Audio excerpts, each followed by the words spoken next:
नमस्कार दोस्तों, जूही स्टोरी में आप सभी का स्वागत है।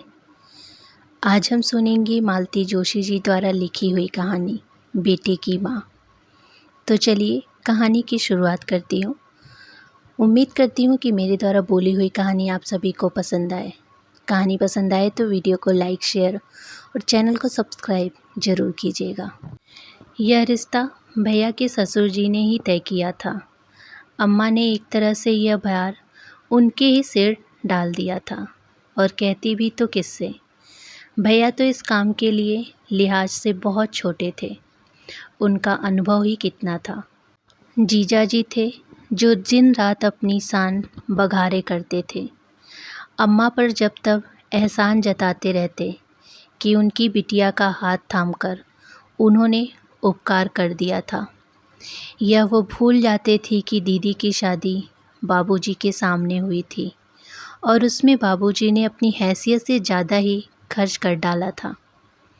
चाची जी की लीला तो और भी ज़्यादा न्यारी थी।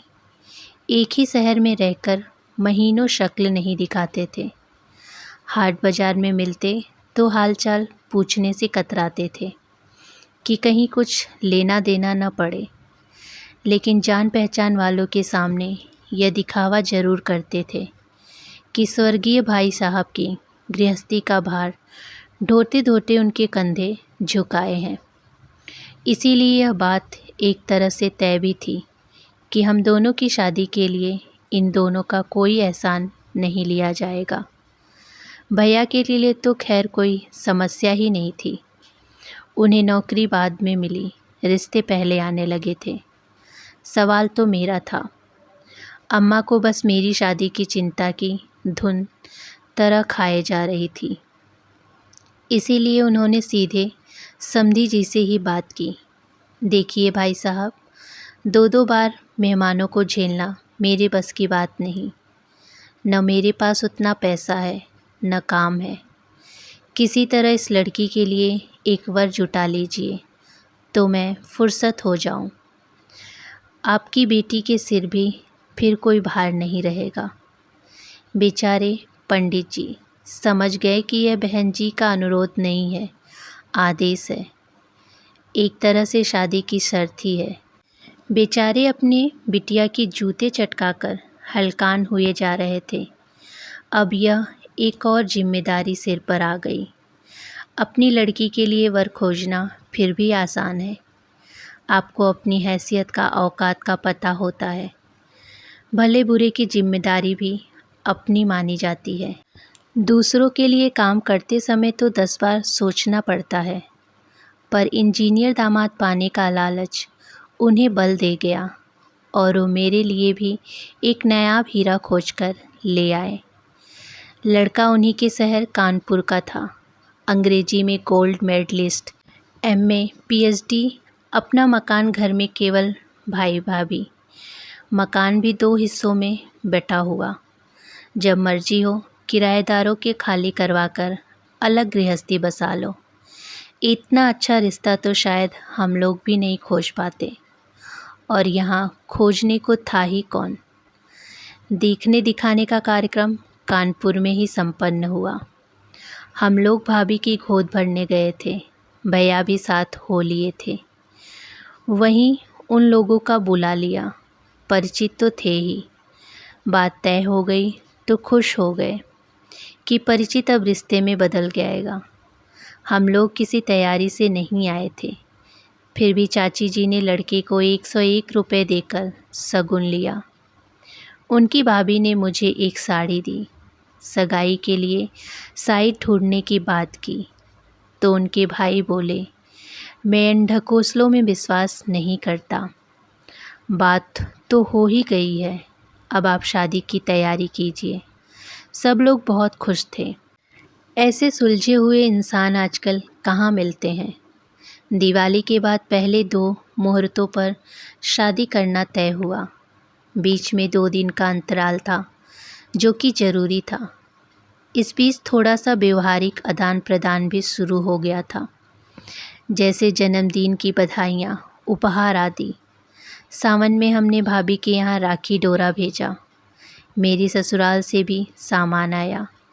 शुरू शुरू में हम लोग पत्र भी लिखते थे। भैया एक आध बार हो भी आए थे। फिर देखा कि अम्मा को यह सब अच्छा नहीं लग रहा है तो संयम कर लिया। 3-4 महीनों की ही तो बात थी। जून के अंत में भाभी का रिजल्ट निकला था। इंग्लिश में गोल हो गई थी। भैया बहुत बिगड़े। मैं तो इंग्लिश लिटरेचर देखकर ही रीझा था। नहीं तो आजकल बीए पास लड़कियों को पूछता कौन है। उन्होंने फ़ौरन अपने होने वाले बहनोई को पत्र लिखकर अनुरोध किया, समय निकालकर सुषमा को थोड़ा कोच कर दे। मेरे लिए यह प्रतिष्ठा का प्रश्न है। तब भैया कहाँ जानते थे कि वे अपने ही पैरों पर कुल्हाड़ी मार रहे हैं। अम्मा के उत्साह का अंत नहीं था। अम्मा गठिया बात सब कुछ भूलकर वे तैयार होकर जुट गई थी। उनकी खरीदारी जैसे ख़त्म ही नहीं हो पा रही थी। एक से एक गहने, एक सी साड़ियाँ, एक से स्वेटर, एक से सूट। बेटी और बहू में, बेटे और दामाद में वे कोई फ़र्क नहीं कर रही थी। जो भी घर में आता उनके सामने वे अपना बक्सा खोलकर बैठ जाती। उनकी प्रशंसा पाकर खुश होती। बाबूजी की मृत्यु के बाद पहली बार उन्हें इतना खुश देखा। फिर उस खुशी का पता नहीं किसकी नज़र लग गई। श्राद्धों तक तो अम्मा दम साधे बैठी रही, पर नवरात्रि के शुरू में होते हुए ही हरकत में आ गई। और वह ज़रूरी भी तो था। 2-2 शादियाँ थीं, कोई मजाक नहीं था। उन्होंने फ़ौरन बाबू के पिता को पत्र लिखा कि वे कैसा इंतज़ार कर रहे हैं, कितनों का कर रहे हैं, लिख भेजें ताकि लोगों को उसी प्रकार आमंत्रित किया जा सके। फिर राजेश के भाई साहब को भी लिखा कि वे कितने लोग आ रहे हैं, कैसी व्यवस्था चाहते हैं, लिखें ताकि यहाँ सब सिलसिलादार हो सके।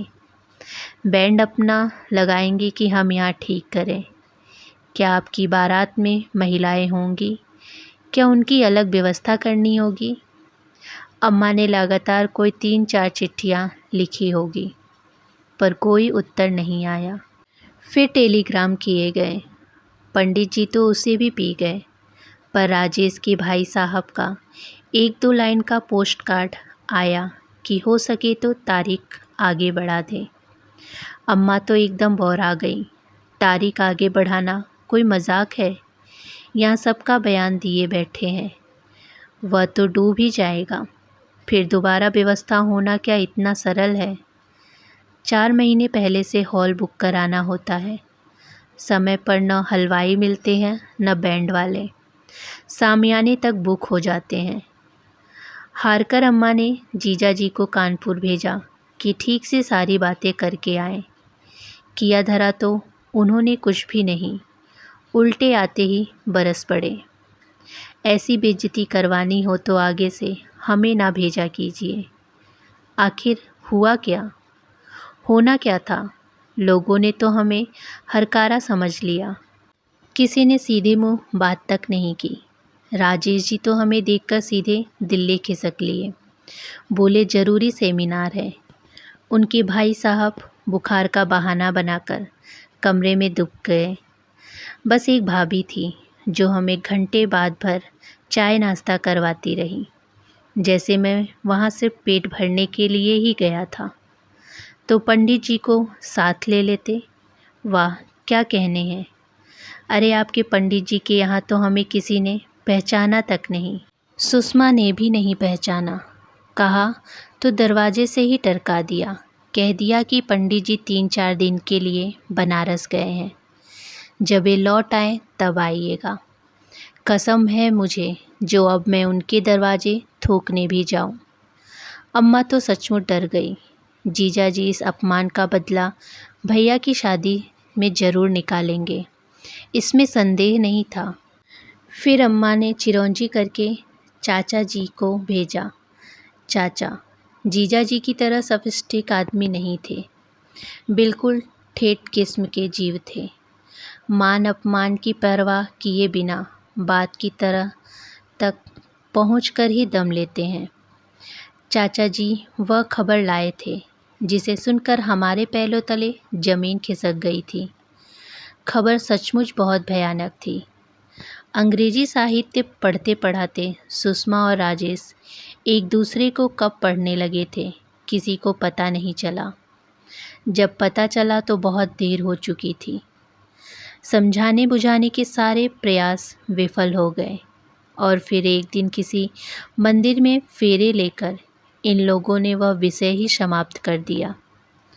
पंडित जी बेचारे क्या कहते, बस चाचा जी से क्षमा मांगते रहे। लेकिन राजेश ने साफ कह दिया, सगाई वगैरह तो हुई नहीं थी। I was not legal bound to her. अगर सगाई भी हो जाती तो भी क्या फ़र्क पड़ता था। मन क्या कभी इन बंधनों को परवाह करता है। सुषमा को ही सगाई का बंधन कहाँ रोक पाया। अम्मा तो गुस्से से पागल हुई जा रही थी। उस दिन भैया जैसे ही काम से लौटे वे उन पर टूट पड़ी। और पढ़ा लो अंग्रेजी। पता नहीं रानी जी को कहाँ की कलेक्टर दिलवानी थी। अरे नहीं आती थी अंग्रेजी तो न सही, हिंदी में बात करती तो क्या तुम छोटे हो जाते। और अब 4 लोग सुनेंगे तो कितनी इज्जत बढ़ेगी। चुड़ैल सबके मुंह पर झाड़ू फेर कर चली गई। भैया हदबुद्ध से अम्मा का प्रलाप सुनते रहे। उनकी समझ में उनका सिर पैर कुछ भी नहीं आ रहा था।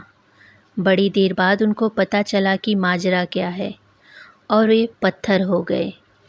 मैंने सोचा था कि उनकी प्रतिक्रिया भी अम्मा की तरह विस्फोटक होगी, पर वे भूत बने बैठे रहे। थोड़ी देर बाद बिना कहे सुने बाहर चले गए। बाहर घंटे बाद उनकी छत विछत शरीर की वापस लौटा था। इस अपमान को, इस लज्जा को वे बर्दाश्त नहीं कर पाए और रेल के सामने कूद गए थे। मरना तो मुझे भी था, पर अम्मा को देखकर जी कड़ा कर लिया। इस वज्रपात को वे अकेले कैसे झेलती। दुख की इस घड़ी में मेरे सिवा और कौन था जो साए की तरह उनके साथ रहता। निसंदेह उनका दुख मेरे दुख से बड़ा था। तब से साल पर साल गुजरते चले जा रहे हैं। उम्र मिट्टी की रेत की तरह फिसलती जा रही है और मैं हूँ कि वहीं खड़ी हूँ जहाँ 25 साल पहले खड़ी थी। ट्रिंग ट्रिंग ट्रिंग एक साथ पता नहीं कितनी घंटियाँ बज उठी थी। तिरंदा टूटी तो देखा, कंडक्टर कान के पास खड़ा चिल्ला रहा था, बहन जी उतरना नहीं है। हड़बड़ा कर उठ खड़ी हुई तो देखा सारी बस मुझे घूर रही है।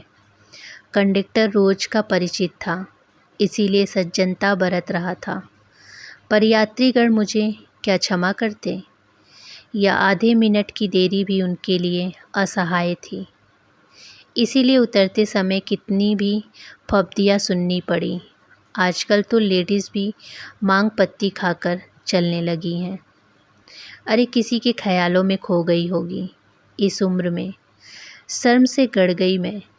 रास्ता चलते हुए भी जैसे ये आवाज़ें मेरा पीछा करती रही और मैं कूढ़ती रही। क्या ज़माना आ गया है, लोगों में ज़रा भी लिहाज नहीं रह गया। जो मुंह में आया बक देते हैं। साथ वाले भी उन्हें टोकते नहीं, उल्टे ही करके हंस देते हैं। चलते चलते मैं अचानक ठिठक गई।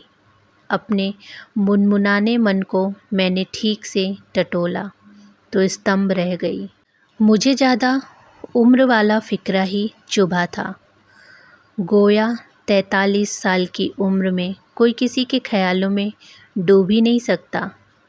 अगर यह सच होता तो क्या मैं अतीत को इतनी बारीकी से याद रख पाती? क्या उस भयावह अनुभव को फिर से जी पाती? अतीत के चलचित्रों में जो बार बार झांक रहा था, मुझे झकझोर रहा था, वह चेहरा किसका था? राजेश का ही तो था। और इतने दिनों में मैं यह भ्रम पाले हुए थी कि मैं सब कुछ भूल चुकी हूँ। वक्त का तकाजा भी वही था। इस उम्र में कितनी हिकारत से कहा था उस लड़की ने, जैसे किसी को याद करने का ठेका सिर्फ यौवन ने ले रखा हो। और 43 साल की उम्र में क्या कोई बूढ़ा हो जाता है? खैर, उसका भी क्या दोष है।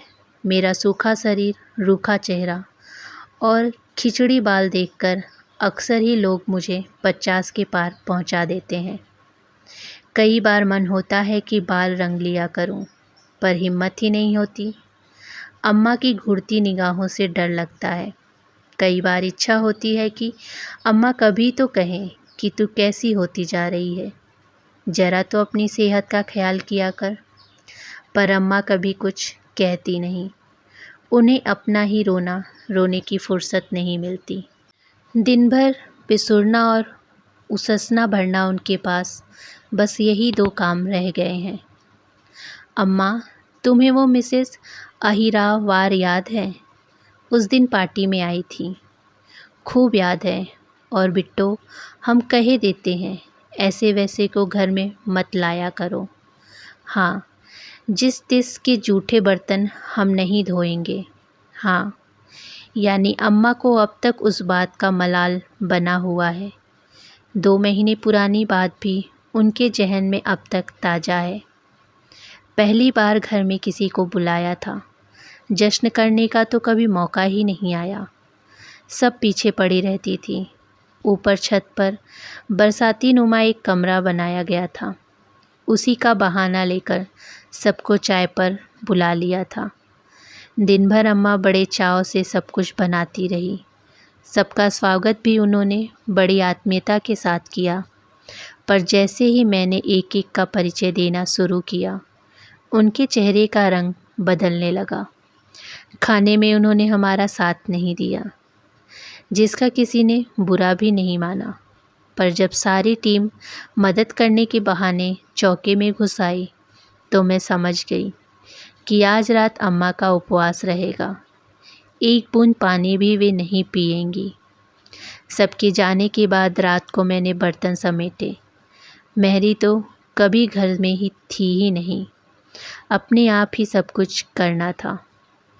अम्मा ने बस मैंने कप प्लेट धोने के लिए कहा था। उन्होंने मना तो नहीं किया, पर इतना कुछ सुना दिया मानो मैंने उनका बुढ़ापा ही खराब कर दिया हो।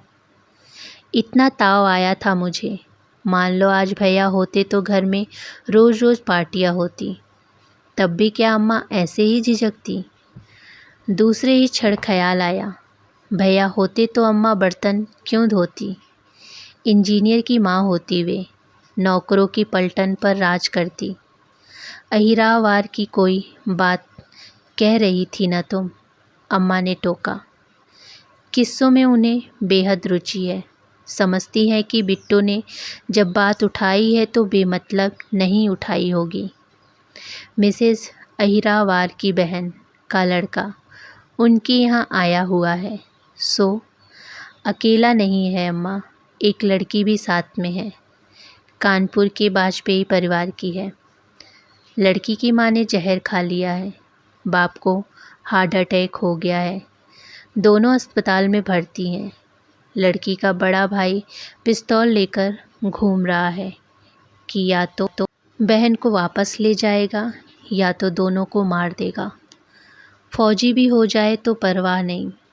मिसेस अहिरावार बेचारी खूब रो रही थी। इतना गुड़ी लड़का है, बैंक में ऑफिसर है। बहन की सारी आशाएं उस पर टिकी हुई हैं। यह तो लड़की भगाने से पहले सोचना था ना।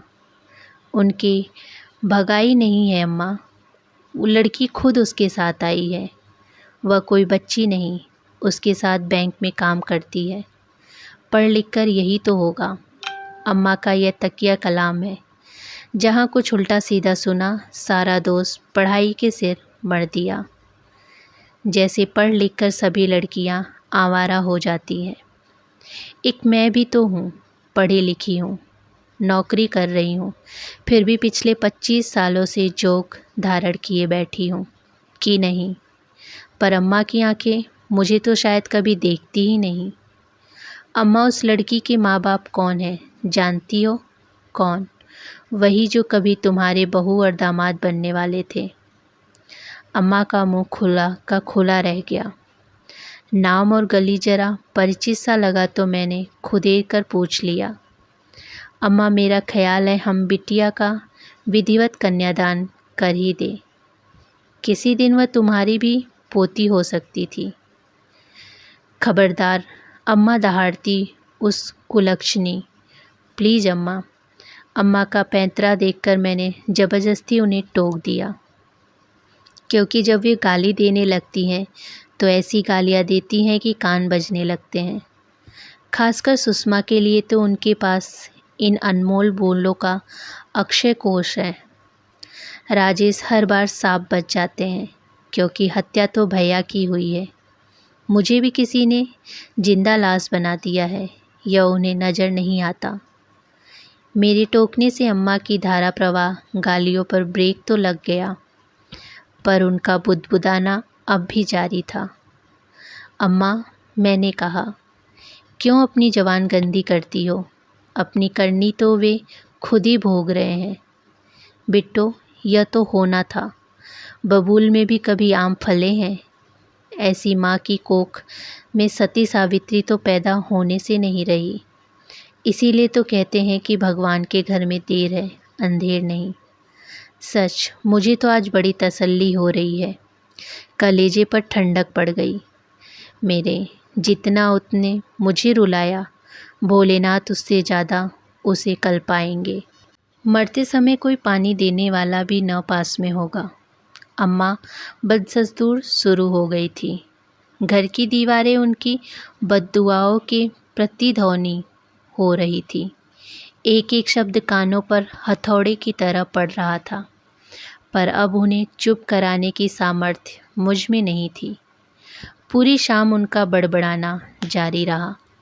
रात खाना खाते समय भी खांसे मुँह से थी। बार बार कह रही थी, तुझे अच्छा नहीं लगेगा, इसीलिए रुक गई। नहीं तो आज ठाकुर जी की हलवा पूड़ी खिलाने का मन हो रहा था।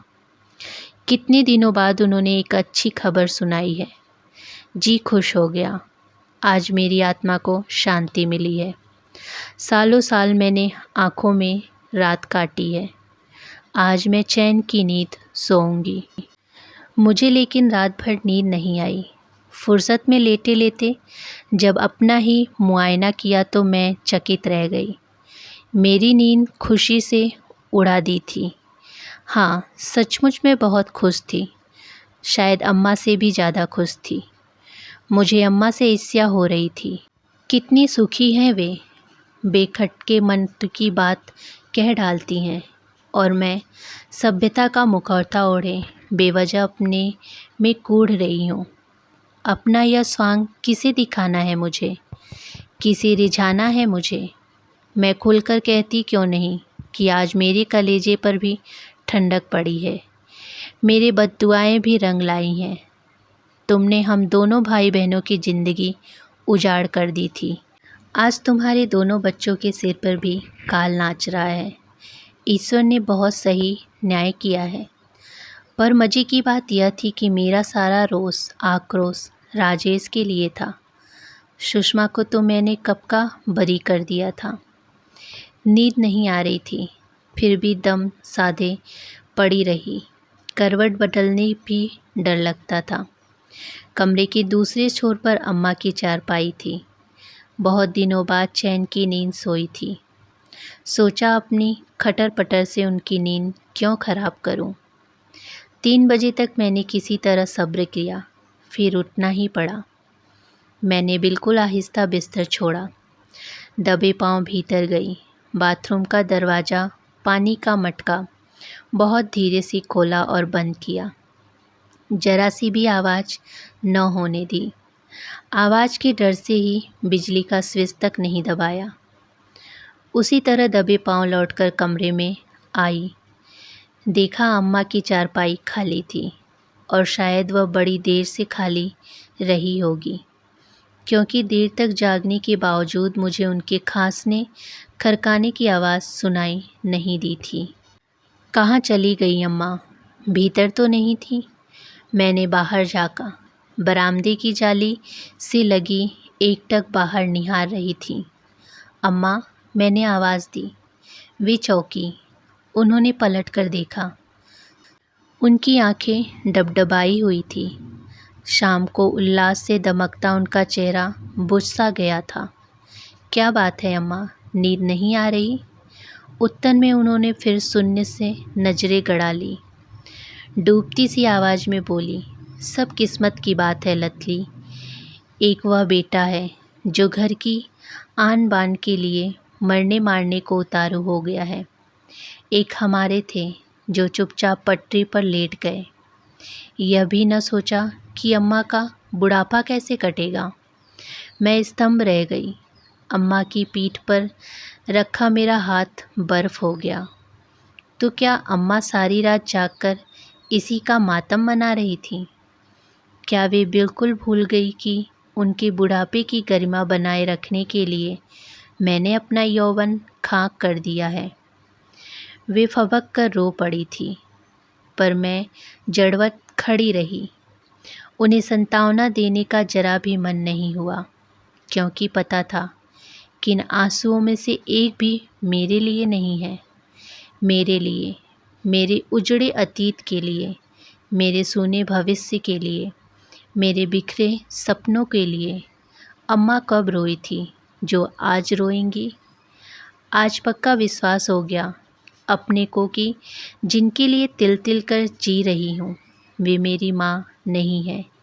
ये तो भैया की माँ है, अपने बेटे की माँ। तो ये थी कहानी मालती जोशी की लिखी हुई बेटे की माँ। उम्मीद करती हूँ कि कहानी आप सभी को पसंद आए। कहानी पसंद आए तो वीडियो को लाइक, शेयर और चैनल को सब्सक्राइब ज़रूर करें। धन्यवाद।